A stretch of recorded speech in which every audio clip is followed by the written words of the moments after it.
So I've spoken about how my grandparents raised us growing up, and now I want to sort of speak on how their relationship and how they love each other and continue to love each other has heavily influenced me and the way I am in a relationship. And then I'm gonna open this like really special package, okay? So hold on to the end for that and it'll all make sense. My grandparents have been married like decades, like as long as I've been alive, for longer. So marriage has always been something that I value. And when I met Harding, I expressed to him very early on in our relationship that is something of importance to me. And Harding, like, that's all nonsense to Harding. It's just a piece of paper, it's just this, it's just that. But because he respected and loved me, we actually got engaged, I think, a year after we had been together. And like I say, that is heavily influenced by my grandparents.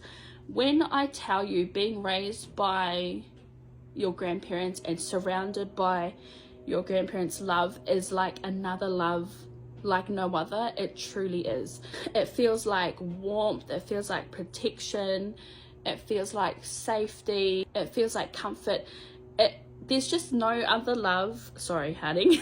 Sorry, Harding, and sorry to my mum and dad if you're watching this. Their love is also very special, but there's just something about a grandparent's love. And growing up, my nan and koro, they were just such, and they still are, a healthy example of what a relationship should look like. Oh my god.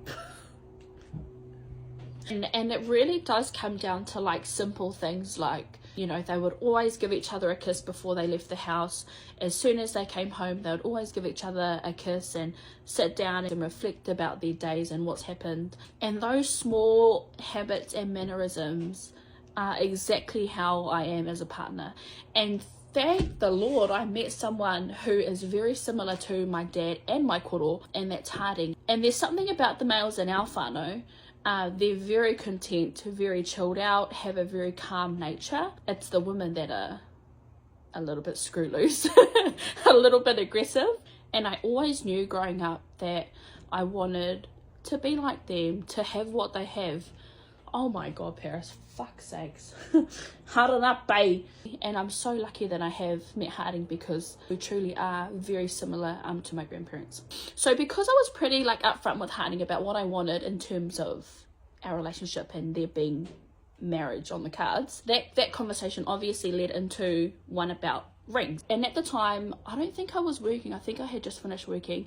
So it was only Harding. We were pretty much broke, still living with my parents. There's no way we could have afforded a ring. And at that time, my dream ring was gold and a solitaire, like just any kind of diamond in the middle. I didn't know the fancy names.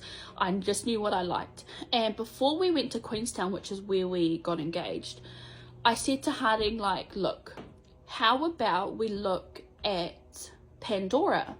Now, Harding initially was like, no, I want you to have the ring that you want. But realistically, we didn't have shit to our name. We didn't have bugger all money. We could barely save up enough money to get to Queenstown itself. So I just said, look, how about we go to Pandora? I find a ring that I like, and that just be my ring. Pandora's cheap, affordable. The ring, now I know, is very durable, and they're still pretty, they're still cute, it's still a beautiful ring. So we ended up doing that, even though it was against Harding's wishes. And he always promised me, and he always said that sometime in the future when we can afford it, we'll upgrade your ring. And as you all know, life just life. We got engaged, the next year we had our baby, the next year we started saving to build our house up there. Now I'm pregnant again, we're still building. Like, life just goes on and on and on, and it doesn't stop. So a new ring is like, you know, it feels like a dream down there that we'll get to at some time. Which, insanely like enough, we have gotten there, and that's what's in here. Just trying to gather my thoughts before I start bursting into tears again. I happened to make a connection with a lovely lady. Her name's Mandy, and she has a jeweler, and that jeweler is called JK Jewelers. So we made a connection, and she offered to make my engagement ring, and that's what's in here. And I'm going to show you guys. And I just want to express my absolute gratitude to Mandy, because I could have never imagined in a million years that owning a gold diamond ring would ever be on the cards for me, especially at this time in my life where it feels like such a far away goal.